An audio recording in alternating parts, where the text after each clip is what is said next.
So thank you all very much for coming to this session. Let me say what a pleasure it is to be here, and particularly for the launch of WISE Poland.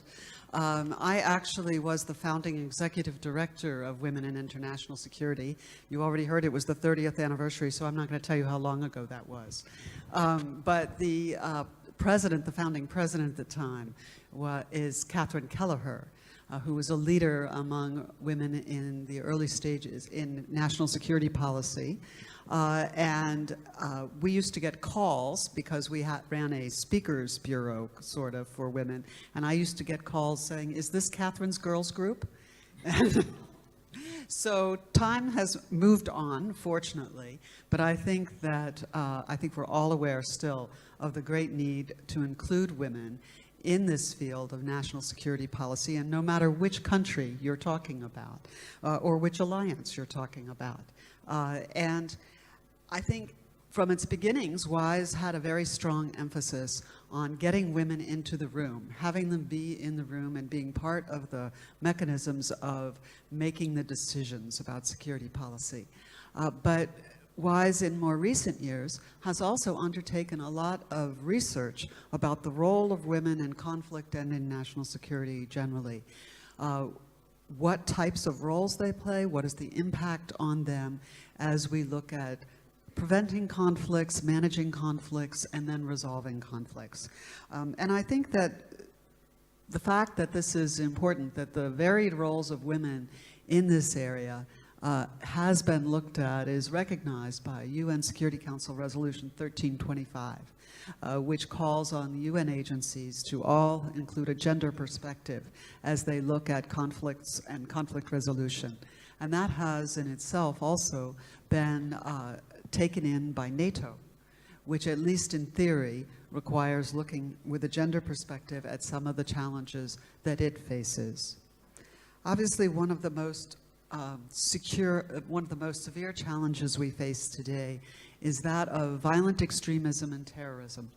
And for the most part, I think if you just look at the news, you will see women portrayed as victims of that challenge. Prior to 9/11, I think we were all aware of the severe oppression of women by the Taliban, and women certainly have been victims of terrorist attacks, as well as victims of the aggression of Al-Qaeda and especially ISIS more recently, as it has sought to establish and build its caliphate. But a few years ago, we also became aware of a different phenomenon, and that was young women, often teenagers, being drawn into this network and sometimes traveling across both Europe and the United States to reach the Middle East.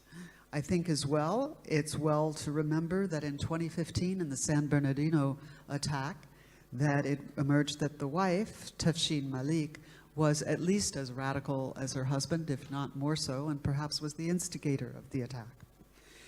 So I think there is a place to talk about, and that's what we're going to talk about here, is what are the roles of women in this area of violent extremism and terrorism?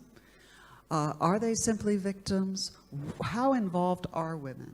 And then what does that mean for us as we look at how to combat this challenge? What do we have to do at different stages of the process? Recruitment, fighting, rehabilitation, or de-radicalization, in order to ensure that we are truly effective, and can we be truly effective in fighting this without thinking very seriously about the roles of women. We have an excellent group here to talk about this. First up, and I'm going to go in order of go, I think, yes. So Anna-Karin Anneström, who is Director General for Political Affairs at the Swedish Foreign Ministry, and she served her country not only as ambassador to the EU's Political and Security Committee, but also in Afghanistan and Pakistan. Melissa Conley-Taylor, down at the end there, is National Executive Director of the Australian Institute for International Affairs and is a specialist on conflict resolution. Hamoon Kilgat-Dust, whose doctoral work at the National University of Singapore is on the intersection of gender and political violence, and he has done extensive field work for that dissertation in Iraq, Turkey, Iran, Afghanistan, and near ISIS-controlled territory in Syria. And then Alexandra Gashtold, who is assistant professor here at the University of Warsaw, researching terrorism and intelligence, including the roles of women. So let me start with Anna Kern, if I may. Can you give us some idea of the extent of this issue? As a government official in the EU, and you're looking at how involved are women in what you're seeing as the challenge of terrorism and violent extremism towards Europe, what do you see as the participation of women, and how do you think we need to start thinking about responding? Thank you very much, Fran, and very happy to be here.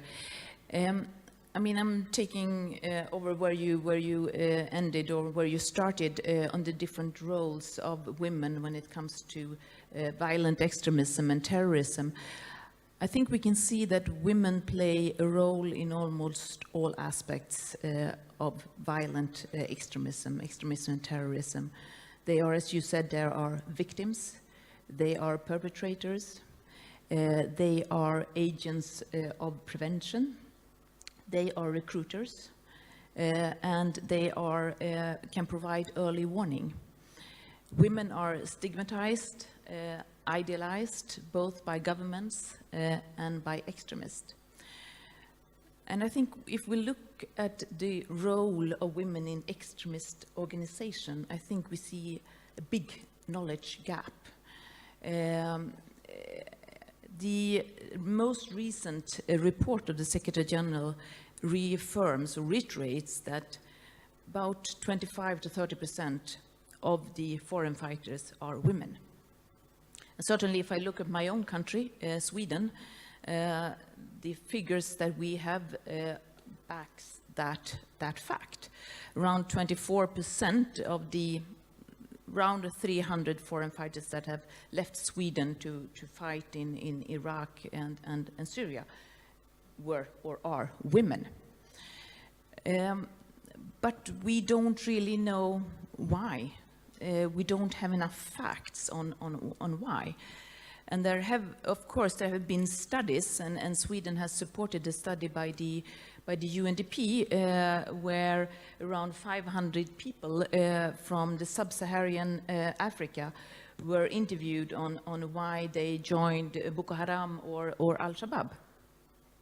But they also acknowledged that they didn't have enough evidence on the role of women, which of course is because we don't really have the aggregated data on the gender.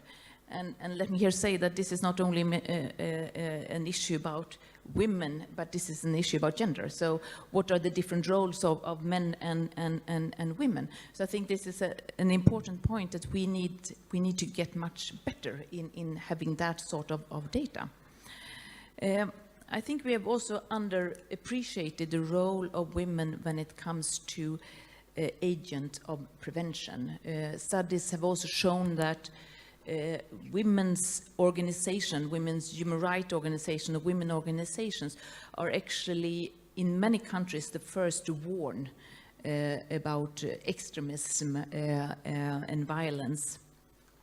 And of course, women are also mothers, they are sisters, and they see the early signs of their sons or husbands being radicalized.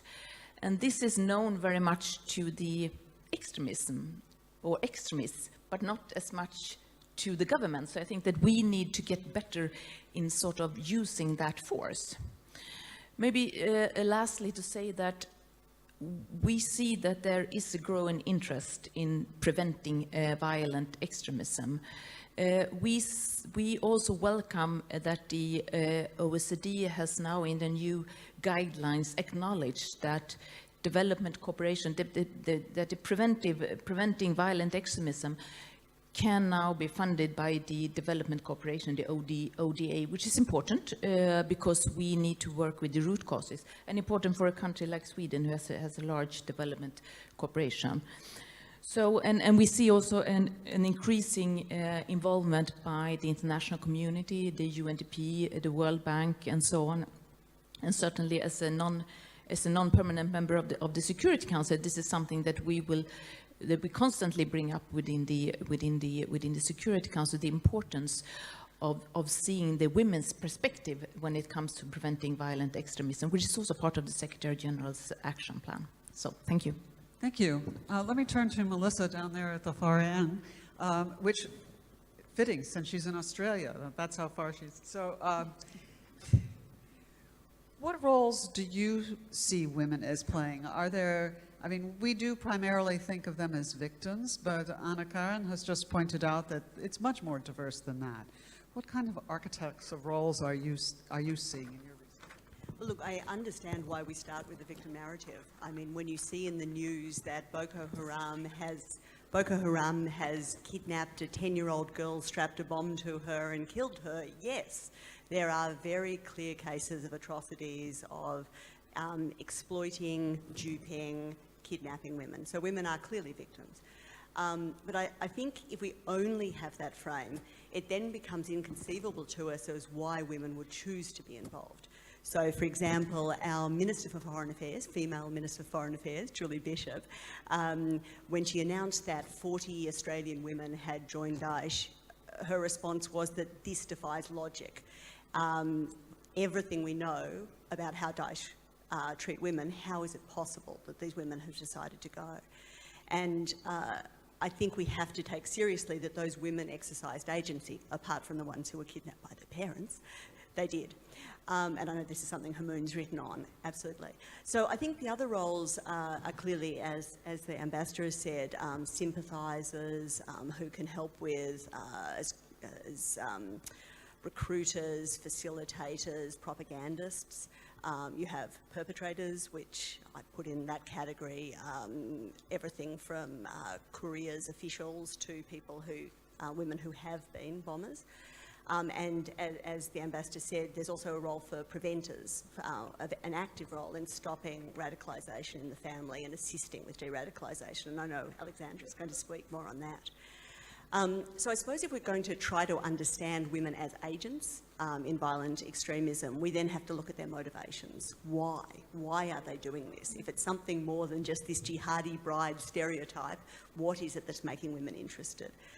And some of these clearly are the same as men. So there's a whole grouping where you can say, well, it's people who are marginalised, who are alienated, who feel that this helps them overcome that isolation. It gives them identity, it gives them connection, it gives them meaning. They perceive that this is part of a just cause, they have a desire for adventure. You know, and those would be common between both groups, between men and women. But then we have some ones which are much more gender specific and harder for a Western audience to understand. So there's a whole rhetoric of emancipation around women joining Daesh. So it's liberating them from the roles that are forced on them by Western feminism. It's about empowerment and liberation, and one of my favourite little phrases, Quilliam talks about the idea of caliphates, as in like suffragettes, you know, that you're a caliphate, you're going for this. And I think the message that's being sold there is about clarity of gender roles, you know exactly what it is that's expected of you, that you can have a pious life, and that you'll be valued for something other than the way you look. And if you're coming from, say, a Western society where you feel that all the time there are the pressures to be whatever it is, you know, thin and made up and sexy and all of the things that are pushed on you in Western society, you can look at this and see this as an alternative. So we have to understand that if we're going to really counter those messages.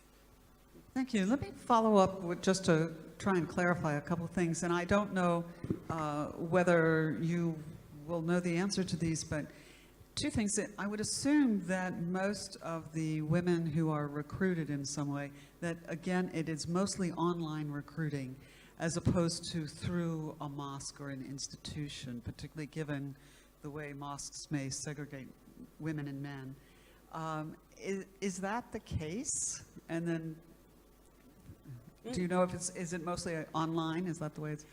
Look, again, only speaking from the Australian experience, some is online, but a lot of it is through family connection, so through personal knowledge of people, yeah.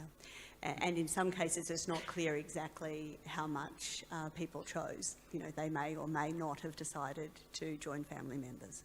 Right. So, Hamoon, Melissa started out mentioning the example of the 40 Australian women who have joined Daesh. If we can look at this from the other side, if you wish, if you could, how do these organizations, they obviously have a recruitment strategies. Do they have recruitment strategies specifically for women? How do they see the role of women and the women who joined them, either voluntarily or who happen to be on the territory they took over?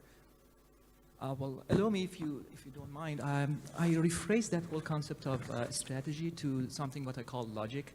There is a logic of recruitment of women. There is a logic for incorporating women into these groups.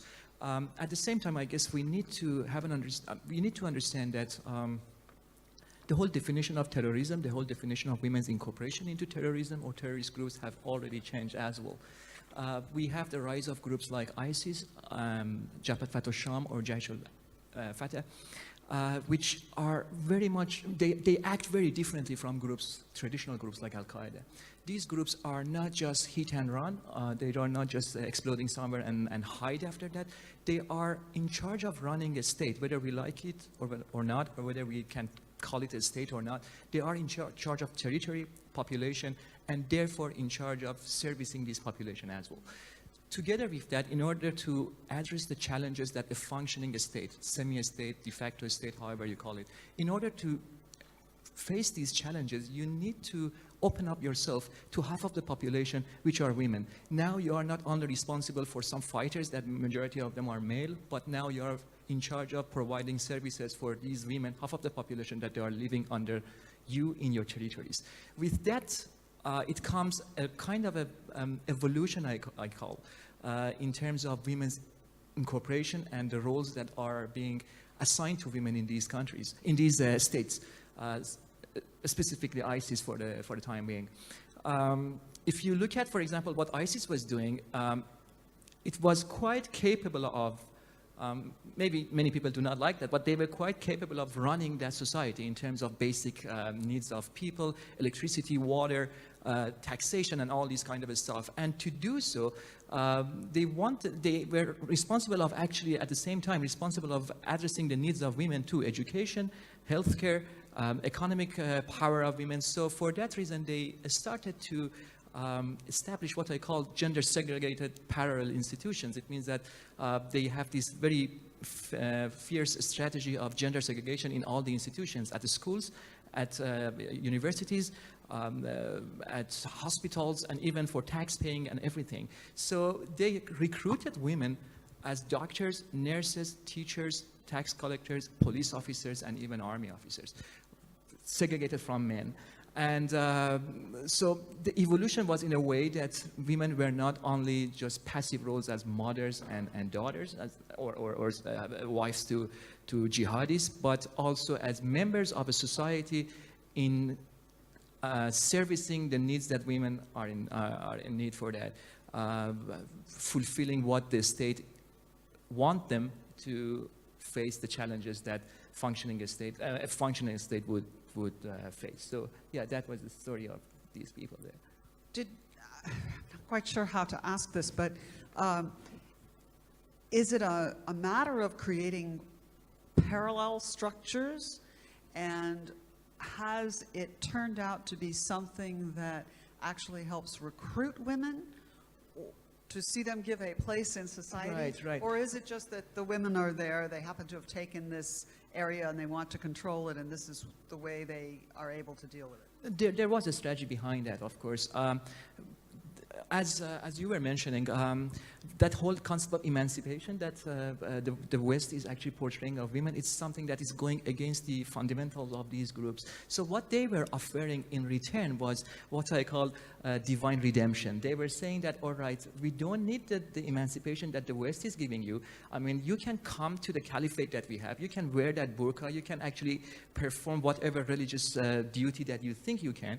And at the same time, you can be a part of this society, that sisterhood of the society. You can be still practicing your knowledge as a teacher, as a doctor, as a nurse, as someone who can be a police officer, while actually sticking to your religious beliefs, to your religious performances and everything, things that you might be marginalized for doing them in Western societies. So yeah, that was one of the, one of the forces behind this drive of attracting them, recruiting them, and bring them in, and saying that, all right, we are going to make an alternative society to the Western society, and women, and we have a plan for women as well.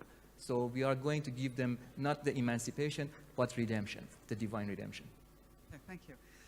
Alexandra, what does this mean, this different view, not just women as victims, but women as an early warning system to some degree, but also as sometimes willing participants, and sometimes integrated after kidnapping, something like that. What does it mean for the strategies that we have to put forward to start to ameliorate this challenge? Okay, I want to underline that we cannot build effective security system without adding women, and we should look at them through gender lenses. And the main challenges for counterterrorists is to understand the role of women in upholding tradition, transmitting national legends, history, myths, and religious values. Accept the fact that women are sisters, mothers, lovers at the front line of fight against radicalization, especially mothers. They are guides into adult life.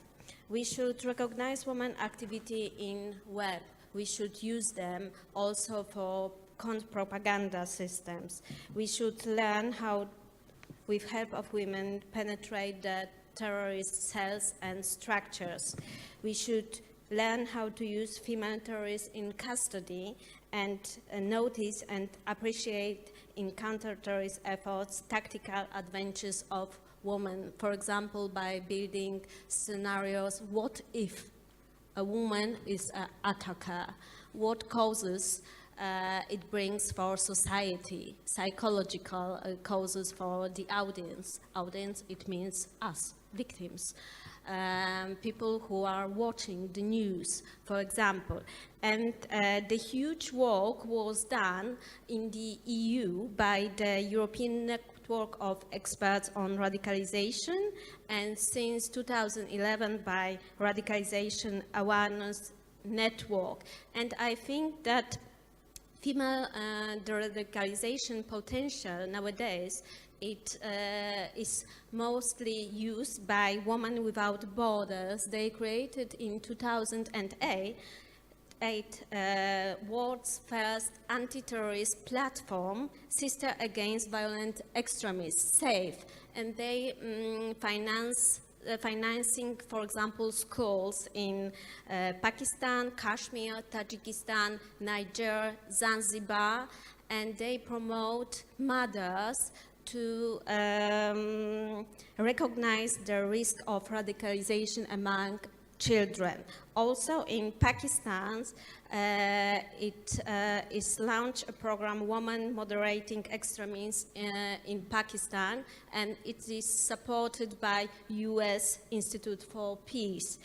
In the European Union, I want to mention about fabulous program in Germany, WOMX, Woman Exit. It's woman gender in violent extremism.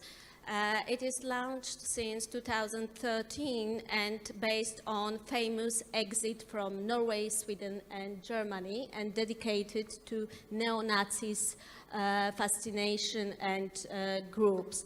And other programs in Germany, gender-oriented are violence prevention and famous Hayat.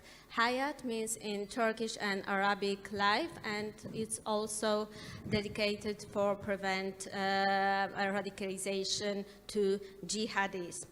Other programs, for example, not exactly dedicated to women, but to parents, for example, are launched in Denmark, Austria, and France, like Stop Jihadism or Disengagement and Critical Aftercare.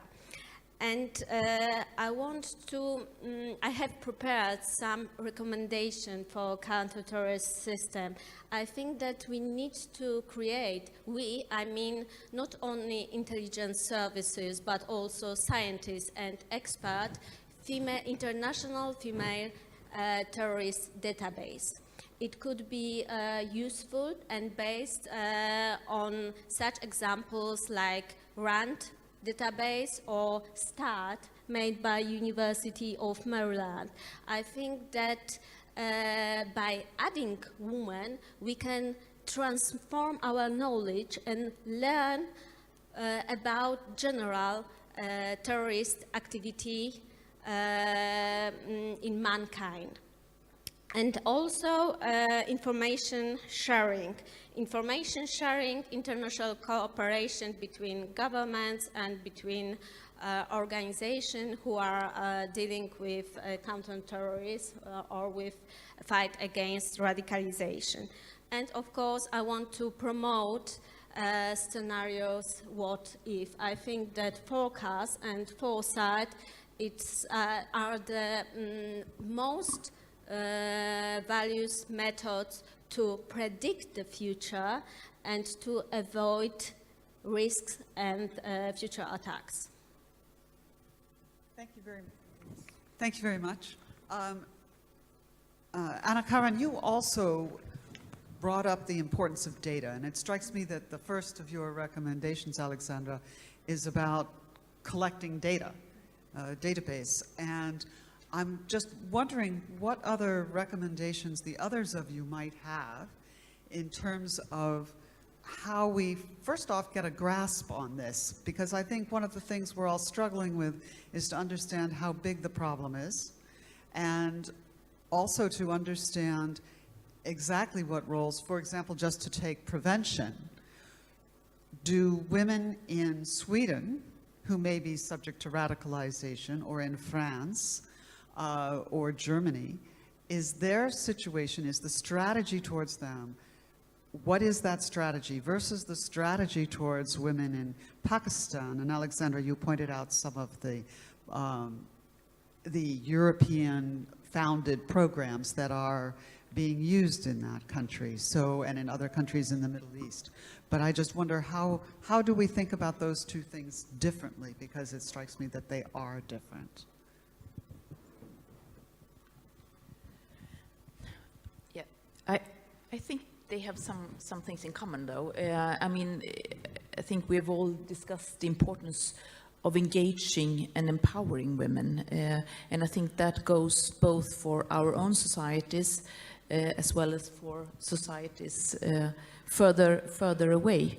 And I think that no matter if we are sort of addressing women in our own countries or women in other countries, we need to apply a sort of a broad strategy where the tools are, I mean, development cooperation would not apply to the Swedish society, but to the societies further away. But I think we need to have a combination where we sort of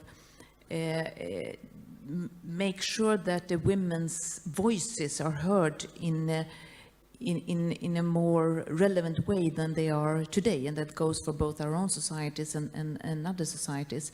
But I think definitely that we need to complement these sort of military and ordinary counter-terrorism operations with other means, such as dialogue, development cooperation, as I mentioned, and others. And I think we need to think smartly about how we reach these marginalized communities, and they might be in our own countries or they might be in other countries, in order to find those voices that can prevent and that we can sort of use for prevention of violent extremism. Thank you. I want to go down to Melissa and Hamoon, because one of the things that strikes me is that when we talk about, we often talk in a Western sense, let me put it that way, in empowering women. And one of the things that Melissa brought up, and I agree with you, that would be my first reaction as well.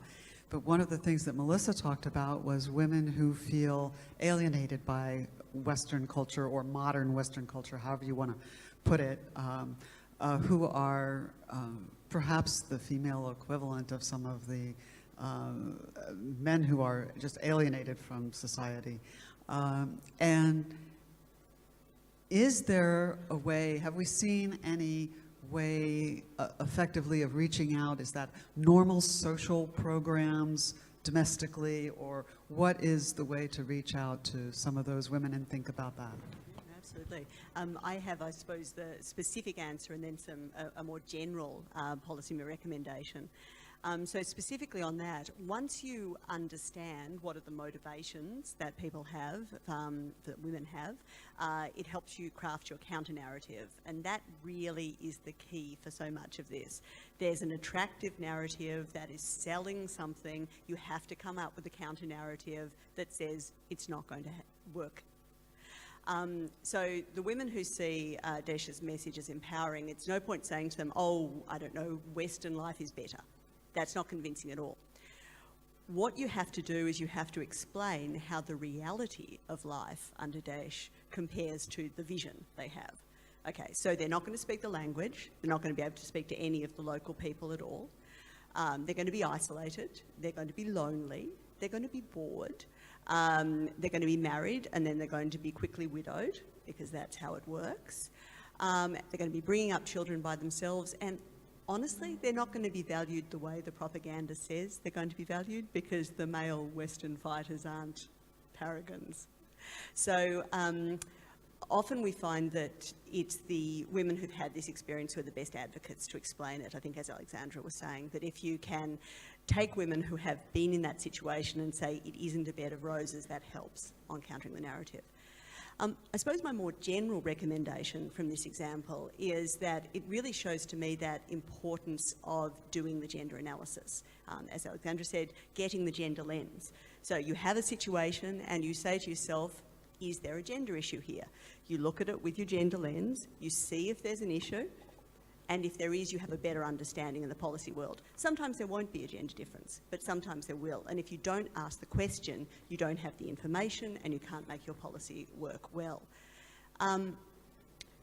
I believe strongly that we don't yet live in a post-gender society. So if I'm looking, I'm a mother, I have a son and a daughter. And if I look at my son and my daughter, I don't believe they have exactly the same life opportunities. My daughter is got a much higher chance of having domestic violence, sexual violence against her in the workplace. She is not going to earn as much. She's probably going to be subject to a lot of unconscious bias that limits her possibilities. She's a bigger girl like me. She's at risk of getting eating disorders because society has unreasonable expectations of how she should look. So I think this feminist project of wanting to have maximum life opportunities for women, that's an everywhere project, a universal one. It's culturally specific in that the battles you're fighting are specific to your place. And I think everyone, however, has battles. So maybe not Sweden. You can tell me, Ambassador, if Sweden doesn't. I often find, at least in a society like Australia, there's a perception that this is not an issue anymore. So, you know, we removed the legal discrimination against women, so the problem's over. You know, there are no issues about gender anymore, it's all gone. and we don't have to discuss it. But I think wherever there that we're aiming for is, I don't feel we're there yet. When you look at the structure of these organizations and their success or failure, how much does taking into account the role that women have contribute to our ability to counter these organizations? Is this the parallel structures that you described? Would they be able to survive without those, or is it a source of strength? And if you have talked about this with any of the counterterrorism experts, have they been surprised by your findings? I'm not sure if they have been surprised or not, but well, the whole concept of what was really happening in the caliphate, or groups that are practicing the same whole concept of having a territory, that whole concept was something that was very difficult to approach because of the situation that we have there. And perhaps now that the caliphate is virtually gone, maybe we can have a better understanding of what was going on.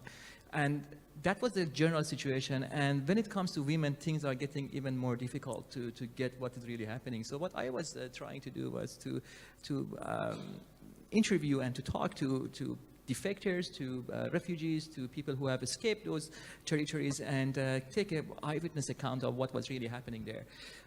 In that sense, ISIS, at least as a flagship of these kind of groups, they were having an alternative agenda, an alternative society. They were emphasizing on that this alternative, so-called alternative society that we are going to build against what is the norm of the world now, the Western aspect of life, is something that needs to be inclusive. And they were very concerned about that. But the inclusivity that they were talking about was actually very much exclusive in many ways, because it was inclusive to the women who were ideologically in line with the idea of ISIS and groups like that. And they were feeling that what ISIS, or the interpretation of Islam that ISIS is offering, is the way forward. But yes, there were plans for women there. And as I was trying to frame it, it was framed in a way that you can be who you are religiously, ideologically, in terms of commitment to what ISIS is believing in. And at the same time, you don't need to be marginalized in society that you are coming from. And that is very important, because most of the time that we are talking about the involvement or incorporation of women or radicalization of women, we are mostly looking at Western societies. But the interesting point of the story here is that majority of women who have moved from their countries to ISIS territory were not Westerners. They were women coming from Middle Eastern societies, many of them, Morocco, Saudi Arabia, Tunisia, thousands of them. In compared with the Westerners, the number of these women were much more. And they were coming from societies that they were marginalized in other way. They were mostly coming from societies that mostly authoritarian states, and also a kind of top-down secularism was going on in these countries. So many of these women within those Islamic societies, so-called Islamic societies, found that ISIS provides a better situation for them in order to perform as a member of society, as an active member of society, while keeping to those ideologies. While even in the so-called Muslim country that they were coming from, they were not able of doing that.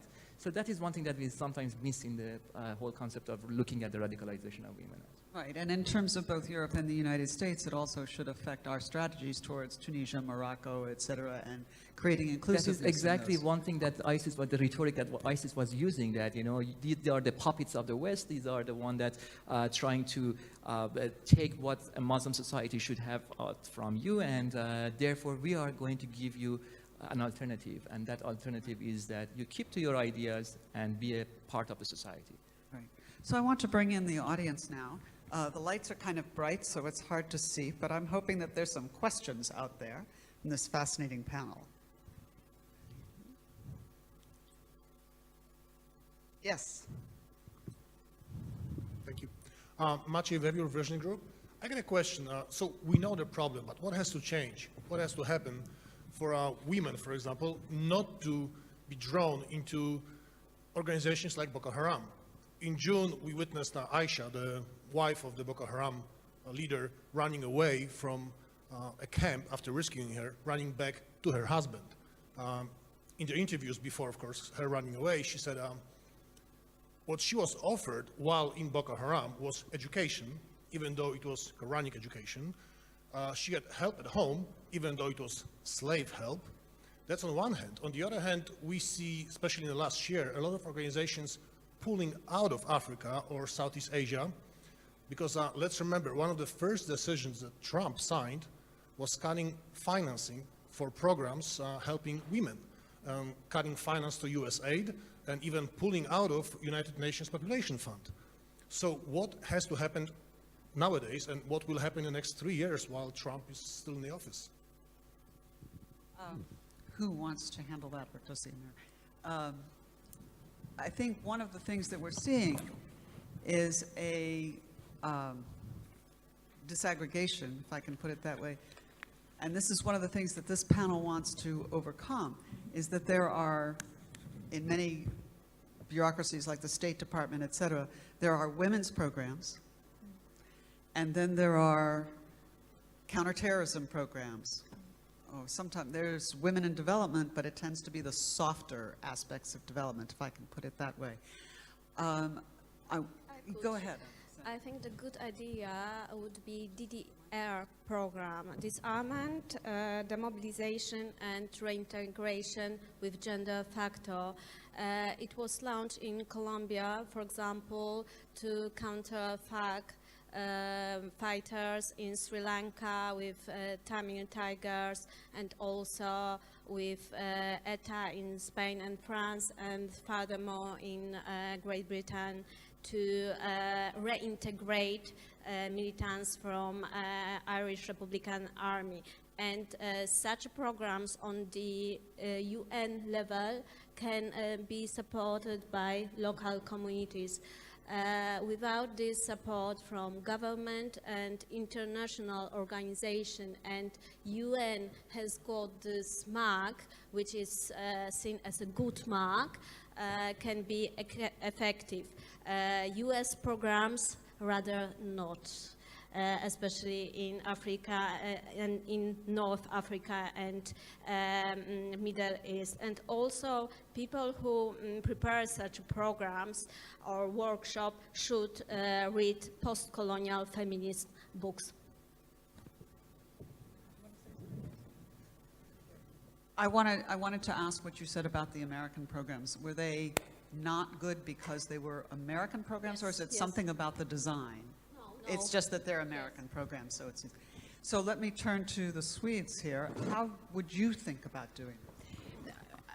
I think no matter where you work, and I agree, I don't think the Swedish society is actually ideal when it's come far, but there are still problems, and I also have a daughter and a son, and I see exactly the same challenges.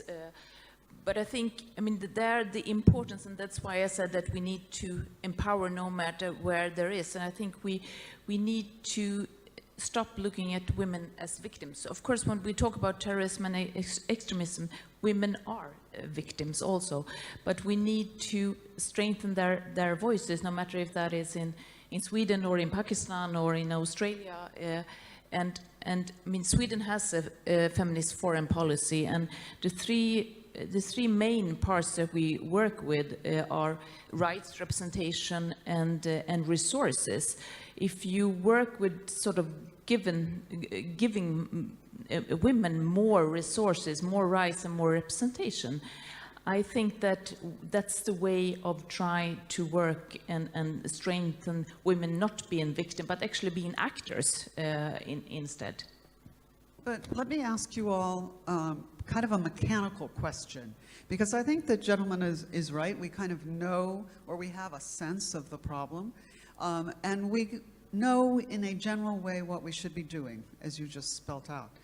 But often in bureaucracies, and I mentioned the way the State Department bifurcates this stuff, it's very difficult to get counterterrorism or anti-terrorism officials who are thinking about how to counter ISIS, generals in the Pentagon and people like that, to think about the gender questions that surround their challenge. How do we break into that kind of decision-making process? Are there successful examples of programs that have combined those two, or is it one of those things where someone is moving forward with an anti-terrorist strategy and then suddenly says, oh, we should not forget the women, let's also talk about the women? Is there a way to get it integrated from the beginning? Well, I might come in just on that, because I think that very specific example you gave is a great one on the role of women in peace building. So something like UN Security Council 1325 has really changed the perception in the security community about this being just a core thing that you need to look at. It's not an add-on, it's not an extra. This is a core part of post-conflict restabilisation, and if you don't put the women factor in, it won't work. All right, let me see if there are other questions. Yes. Hello, Ursula Michalska from European Academy of Diplomacy. I have a question a little bit to Madame Gashtold. You mentioned about creation of databases of women in tourism. I have a little bit of fear of creating a separate databases like that might take away a fight against terrorism itself. Shouldn't we just incorporate one database to fight all terrorists, no matter if they're women, men, children, to show the general problem? Such databases, they are existing now, but I think that we can compare female activity with men activity. It should be added value to understand phenomenon of female fighters, and such a database should have open access only with some few facts, and also hidden information only used by secret services and counter-terrorism institutions. And just coming in on that, the whole point of the data is that you disaggregate it. So you have one set of data, which takes whatever it is in the world, and then you disaggregate it down according to different factors. So the same way that you take the data and say, okay, we'll look at ethnicity or religion or age, and we'll see if any of these are factors, you put in gender too. And my worry is sometimes people say, oh, that's treating it specially or something, it shouldn't be. We disaggregate data all the time on all sorts of factors to see if there's any interesting correlations. Having a resistance to doing it on gender doesn't make sense to me. But you could have one database, but you just have to have the data able to be broken out. I think we have time for one more question. Yes. Sandy Carney, Villanova University. We said most of the occurrences are not through social media. Is there an initiative to get ahead of social media and social engineering for women? I think that you said that a lot of it was family-based, family recruitment. And of course, there are the standard, the EU and many of the national governments are looking at taking down those kinds of hate speech, terrorist recruitment. I don't know if anyone knows of any specific measures. A specific measure, I'm not really exactly sure. I don't want to give some false information here, but the fact is that as much as we have many of these women being radicalized or targeted by family members or others, we have entered this digital era. Even they call some people call it the digital caliphate, because the amount of work that they have done, the professional work that they have done, these groups in social media and also in the media arms of these groups, because they have groups, they have teams that dedicated in making digital media and also social networks run in favor of these groups. For example, if you look at the magazines that they were producing online, or the amount of, for example, I can give you an example. I mean, in terms of radicalization, until a couple of years ago, or a year ago even, it was just enough for you to get into one of these chat rooms that are easily available and just try to write something like just a sentence, I'm interested in what jihad is. And then you would have been surprised how many messages you were receiving just a few moments after that. Well, I'm ready to help you. What would you like to know? How can I help you? And if you were actually choosing one of these messages and just starting communicating with this person whom you don't know who that person was, where was he or she, and then they were pulling you in and they were ready to give you all the answers. All the answers were ready there, not as a matter of a personal opinion, but it was a properly made like a curriculum that you know, they were ready to give you by examples coming from Quran, from the Sharia law, pictures, all these things. So it was a thoughtful, how can I say, an empire of media, a media empire behind these whole recruitment of groups, especially like ISIS or groups like that, which did a great job in many ways. I mean, I can say they have been very successful in bringing a huge pool of women specifically. And these things were specifically made for women too. It's very important. It was not a general call that, you know, it was tailor-made for women, and it was not only tailor-made for women, but tailor-made for the background of these women too. There were people that they were talking in language of your own country. So if you were Russian, they were someone talking in Russian to you. So it was very, very sophisticated in that sense. And I think what that tells us is that if ISIS and these groups, these other groups, if they're able to do their own marketing that way, that precisely, then we need to have a response that's not just a general response aimed at the stereotypical guy online in Western Europe somewhere who is a possible object of radicalization, but to reach out to the women in the different countries, whether it's Tunisia, Morocco, France, even Sweden, even Poland perhaps, explaining to them or counteracting these messages that they'll find in this other chat Can I just add room. one sentence to what you said? One thing that many of these women that I talked to were talking about was that element of care. They were not talking to care. They were not talking to a machine. You know, sometimes when we call these lines and there is a guy sitting there and they pay him to be there just to help you. I mean, it's like but what they were saying was that it was tailor-made for them. It was, they knew that this guy behind the line, whoever it was caring for them, and you know that they understand their dilemma and they are willing to help, not just because they are getting salary from a state or something like that. So that is one of the things that we need to put into this whole agenda of these hotlines or helplines. And I think that one thing this panel has shown is the importance of this issue, not only to our own societies, but to the societies where these women are being radicalized and held, and that if we really want to have an effective counterterrorism strategy, we need to figure out some way to address the women who are part of that. And so I hope that with us, you will now go home and think about what your governments need to do, what your civil society organizations need to do to try and reach out to these women in a constructive way, but also to ensure that when we have security challenges, we don't think of them in the traditional way, but that we include a gender perspective as we move forward and think about how to solve them. Because 50% of the population, if not more, is certainly part of the solution rather than something that can be ignored. So thank you all very much, and congratulations again for WAC.